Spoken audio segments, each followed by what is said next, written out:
अस्सलाम वालेकुम। आप देख रहे हैं कोनैन्स किचन। कोनैन्स किचन में आज हम बनाने लगे हैं मक्खन। ये मलाई है मेरे पास। पहले मक्खन बनाएंगे फिर उसके बाद हम देसी घी बनाएंगे। ये मलाई है मेरे पास। मैंने इसको तकरीबन जमा करके फ्रीज करके तो मैंने इसको रख लिया हुआ था। अब मैंने सारा एक बाउल में निकाल ली है। फ्रीजर में से मैंने सुबह की निकाल ली थी और ये अब सॉफ्ट हो चुकी है, ये देख लें। लेकिन ये अभी भी काफ़ी ठंडी है। आइस क्यूब चाहिए होंगे। सबसे पहले मक्खन बनाने के लिए हमें चाहिए एक ब्लेंडेड जग लेंगे, जूसर। उसमें हम डालेंगे मलाई। आप इस मक्खन को इस्तेमाल भी कर सकते हैं ब्रेड पे, पराठे पे या किसी भी चीज़ पे जिसके साथ मक्खन अच्छा लगता हो, आप उसके साथ इस्तेमाल कर सकते हैं मक्खन को। मैंने इसमें इतनी मलाई डाल ली है कि ये देखें 1/4 मैंने इसको जग को कवर कर लिया मलाई के साथ। बाकी मेरा खाली है। इसमें मैं सबसे पहले इसको ब्लेंड करूंगी, दिखाते हैं आपको। कवर करूंगी इसको और इसको ब्लेंड करूंगी। और इसको ब्लेंड जो करना है हमने रोक रोक के करना है। रोक लिया। इस तरीके के साथ आप जब इसको करेंगे तो आपका मक्खन भी ज्यादा निकलेगा और आपका घी भी ज्यादा निकलेगा।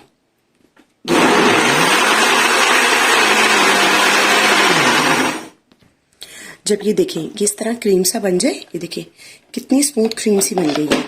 समझे कि आपका अभी मक्खन निकल आएगा। सिर्फ 2 मिनट इसको और बीट करूंगी और मक्खन निकल आएगा। अगर इसमें मक्खन नहीं निकलेगा तो मैं इसमें अगर बर्फ डालने की जरूरत होगी तो मैं डालूंगी। मैं अभी सिर्फ नॉर्मली पानी, सादा नॉर्मली पानी जो होता है वो डाल रही हूँ, तकरीबन आधा ग्लास। इसको फिर से मैं कवर करके चला दूंगी ब्लेंडर। ये देखिए माशाल्लाह से इसमें मक्खन निकला है। और ये देखिए अब मैं इसको मक्खन को इसी तरीके के साथ इस तरह इकट्ठा कर लूंगी इसी के अंदर। ये देखें और इसमें अच्छे से निचोड़ लूंगी। ये देखें, ये देखें, ये देखें। और ये सादा पानी है। इसमें मैं इसको डाल के इस तरीके से दबाऊंगी ताकि इसके अंदर जितनी भी लस्सी वगैरह है वो निकल जाए। ये देखें, ये हो गया। इसको मैं साइड कर दूंगी। बाकी मक्खन भी इसी तरीके के साथ मैं निकाल लूंगी और मैं आपको दिखाती हूँ कि एक दफ़ा डालने से माशाल्लाह से कितना मक्खन निकल आया। अगेन मैं इसको इस तरह इकट्ठा करूंगी। ये देखें, मैंने अभी कोई बर्फ नहीं डाली, कोई कुछ नहीं डाला, नॉर्मली पानी डाला है। क्योंकि आजकल ज़रा सर्दियाँ हैं तो मौसम काफ़ी ठंडा होता है, इस वजह से पानी काफ़ी ठंडा होता है। ये देखें, ये देखें माशाल्लाह से कितना अच्छा सा बाउल बन गया हमारा। ये देखें,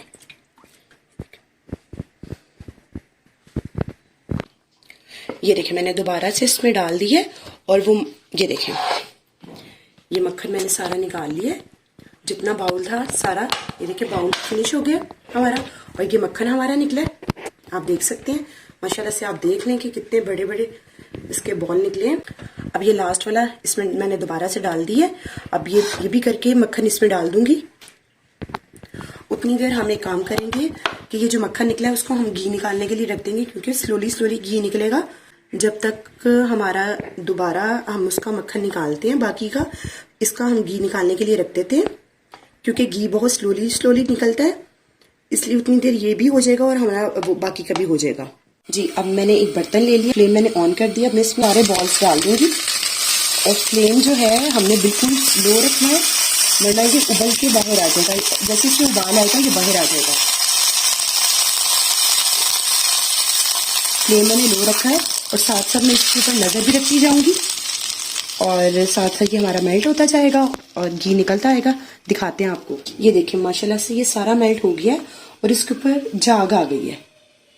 अब इसके ऊपर जैसे ही ये थोड़ा सा बबल्स आना स्टार्ट होगा कि हमने इतना स्लो रखना है कि इसमें से एक होल सा बन जाए और वहां से हमें ये बॉयल होता हुआ नजर आए। उतनी देर तक आपने इसके पास से नहीं हटना। अगर आप जैसे ही हट जाएंगे इसके पास से और ये बॉयल होके ये बाहर आ जाएगा। इस चीज की आपने एहतियात करनी है। और एक दो टिप्स मैं आपको आगे भी दूंगी। बिल्कुल लो फ्लेम पे हमने इसको पकाना है। ठीक है जी, ये देखिए माशाल्लाह से ये पक रहा है और ये देखिए इसमें बबल आना स्टार्ट हो गया। ये आप अगर इसको क्लोजली देखें तो ये देखें, ये देखें, इसी तरह सा हल्का सा ये हॉल बन रहा है। ये आहिस्ता आहिस्ता बड़ा होने लग जाएगा। और अब आपका जो है वो घी, अगर आप फ्लेम थोड़ा सा ऊपर कर देंगी तो ये बाहर नहीं आएगा, लेकिन आहिस्ता आहिस्ता, अभी भी फ्लेम मेरा लो है, मैं आहिस्ता आहिस्ता उसको थोड़ा सा उसको बढ़ाती रहूंगी और जो है आपको दिखाती रहूंगी। ये देखिए माशाल्लाह से आप इसका देख लें, घी आना स्टार्ट हो गया और ये देखिए आप नीचे हॉल कितना ज्यादा हो गया है और ये बिल्कुल भी नीचे नहीं लग रहा। आपने इसको इस चीज का ध्यान रखना है कहीं नीचे ना लग जाए। अगर जरा सा भी आपने कोताही की और नीचे लग गया तो आपका सारा घी में स्मेल हो जाएगी और घी बेकार हो जाएगा। ये देखें, और मैं इसमें स्पून चला भी रही हूँ तो देख लें कि हॉल ऑटोमेटिकली आपको नजर आ रहा होगा कि किस तरीके से बन रहा है। अब मैं फ्लेम जो है थोड़ा सा और मैं तेज कर दूंगी ताकि ये जो एक्स्ट्रा पानी है हमारा मक्खन में, जो पानी रह गया था जो हमसे नहीं निकल सका, वो भी ड्राई हो जाए। ये देखिए माशाल्लाह से, ये देखिए आप इसकी लुक देख लें और ये कितना थिक हो गया। ये देखें, और जैसे जैसे ये ड्राई होता जाएगा और ऑयल जो है वो सेपरेट होता जाएगा। जी ये देखें माशाल्लाह से आप इसके ऊपर बबल्स देखें और सारा ऑयल जो है वो ऊपर आ चुका है। देखा आपने, आप ये देख सकते हैं कि किस तरीके के साथ उसके ऊपर ऑयल आ गया। मैं इसको थोड़ा सा और ड्राई करूंगी।